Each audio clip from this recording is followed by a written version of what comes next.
네, 오늘 3월 16일입니다. 화요일입니다. 새벽 예배에 나오신 우리 성도님들을 찬양합니다. 축복합니다. 우리 공동기도 제목으로 기도하는 시간 갖도록 하겠습니다. 기도하시겠습니다. 홍석화 집사의 암을 치료해 주십시오. 배옥준 집사의 뇌졸중을 치료해 주십시오. 언어가 회복되고 오른쪽 팔다리에 힘이 생겨나도록 해 주십시오. 곽한나 집사의 허리를 치료해 주십시오. 권하자 집사가 다시 걷도록 해 주십시오. 최영승 형제의 어머니의 암을 치료해 주십시오. 오기선 어린이가 회복이 잘 되게 해 주십시오. 강봉 장로의 임파선암을 치료해 주십시오. 김경수 집사의 당뇨를 치료해 주십시오. 우한 폐렴으로부터 우리를 지켜주십시오. 예수님의 이름으로 기도합니다. 아멘. 아멘.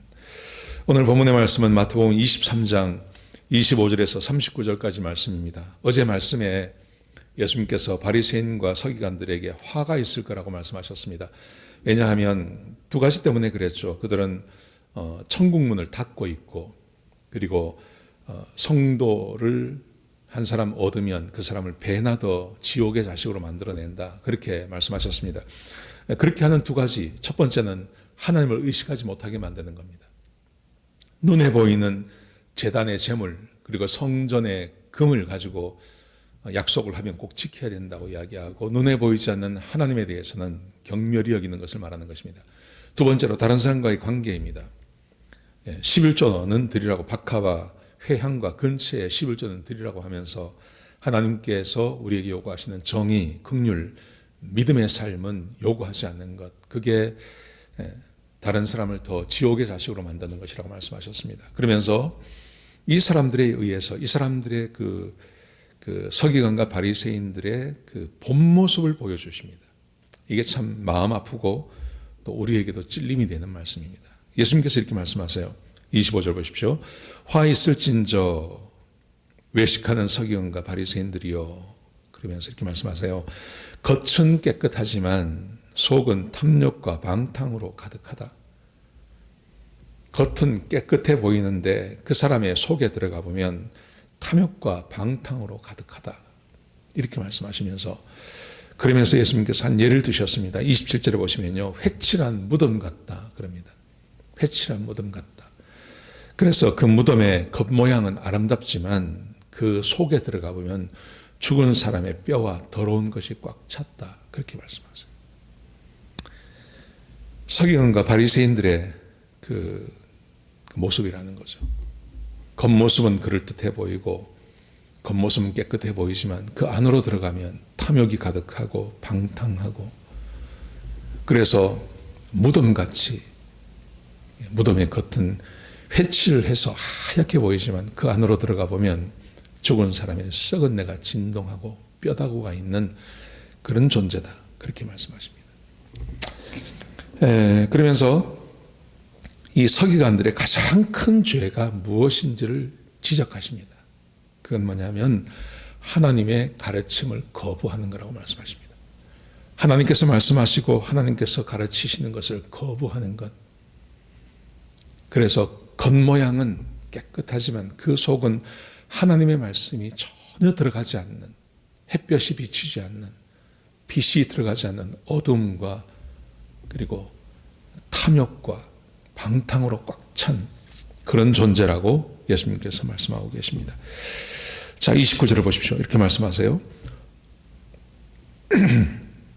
화 있을진저 외식하는 서기관과 바리새인들이여, 너희가 선지자들의 무덤을 만들고 의인들의 불색을 꾸미며 이르되, 이 사람들이 서기관들의, 선지자들의 그 무덤을 이렇게 돌보면서 뭐라고 말을 하냐면 30절에 보십시오. 만일 우리가 조상 때에 있었더라면, 그러니까 그때 선지자들이 죽었죠. 의인들이 죽임을 당하죠. 그때 있었더라면 우리는 그들이 선지자의 피를 흘리는데 참여하지 아니하였으리라. 우리는 그때 우리 조상들이 선지자를 죽이고 의인들을 죽이고 할 때 우리는 절대 거기에 우리는 함께 동참하지 않을 거다라고 이 사람들이 말을 한다는 겁니다. 누구냐 하면 그 사람들이 바로 서기관과 바리새인들입니다. 근데 놀랍게도 이 사람들이 지금 누구를 죽이려고 하고 있습니까? 예수님요. 예수님을 죽이려고 하지 않습니까?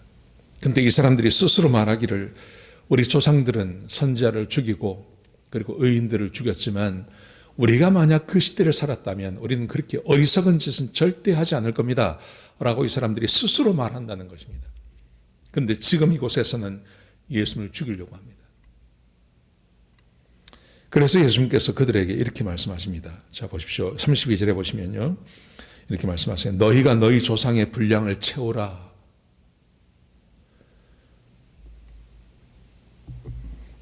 예수님께서 이 땅에 오셔서 죽임을 당하시죠.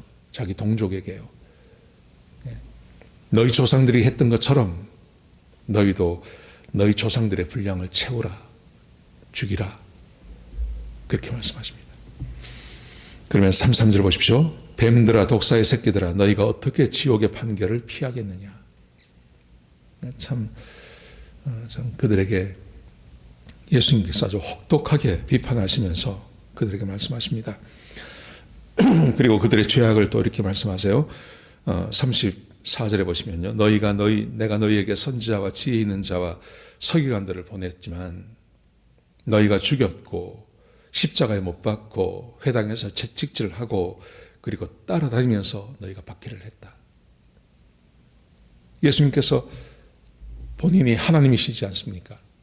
내가 너희에게 선지자와 지혜 있는 자와 서기관들을 보냈지만 이것은 그 하나님의 마음으로 지금 말씀하고 계신 것입니다. 거기 분명히 내가 너희에게 했지만 너희가 죽이고 십자가에 못 박고 회당에서 채찍질하고 따라다니면서 박해를 했고 앞으로도 할 것이다. 그렇게 말씀하십니다.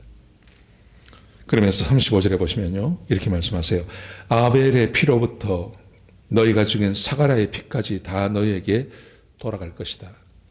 아벨의 피, 아벨은 가인이 죽인 아벨을 말하는 겁니다. 근데 여기서 말하는 사가랴는 누군지 정확히 나와 있지 않아요. 이게 침례 요한의 아버지라는 말도 있고 스가랴서에 나오는 사가랴라는 말도 있고 굉장히 설이 많은데 정확히 누군지는 몰라요. 그런데 한 가지 확실한 것은 이것입니다. 이것은 구약의 첫사람, 구약에서 처음 에덴 동산에서 시작되어졌던 그 가인과 아벨의 죽음에서부터 시작해서 성경 전체에 흐르는 그 선지자들에 의해 순교당한 사람들, 선지자들이 순교를 당할 때 그 순교당한 선지자들을 말하는 것이죠. 얼마나 많은 사람들이 이 땅에 와서 유대인들에게 죽임을 당합니까? 그 사람 전체를 말하는 것이죠.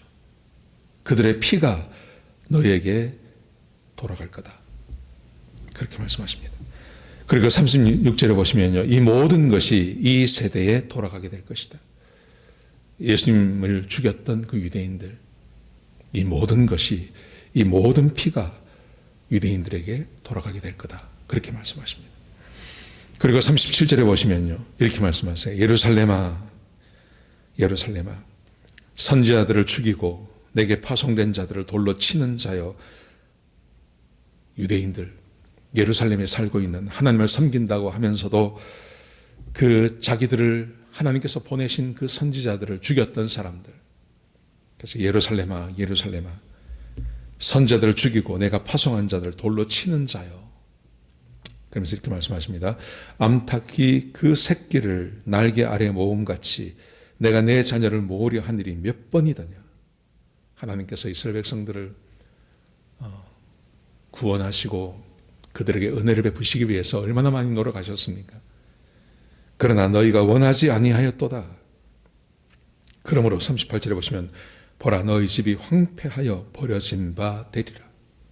너희 집이 황폐하여서 버려지게 될 것이다. 그렇게 말씀하십니다. 여러분, 이것은 단순히 이스라엘 백성들에게만 정해지는 게 아니라고 생각합니다. 지금도 마찬가지라고 생각합니다. 지금도 하나님께서는 하나님의 사람들을 끊임없이 보내고 계십니다. 하나님의 사람들을 택하셔서 그들에게 교육을 시키시고 교회로 세우시고 목사로 세우시고 교회에 보내십니다. 여러분, 그렇게 보내진 하나님의 사람들을 여러분들은 어떻게 대하십니까? 하나님의 말씀을 전하기 위해서 세워진 그 사람들을 여러분들은 어떻게 받고 계십니까?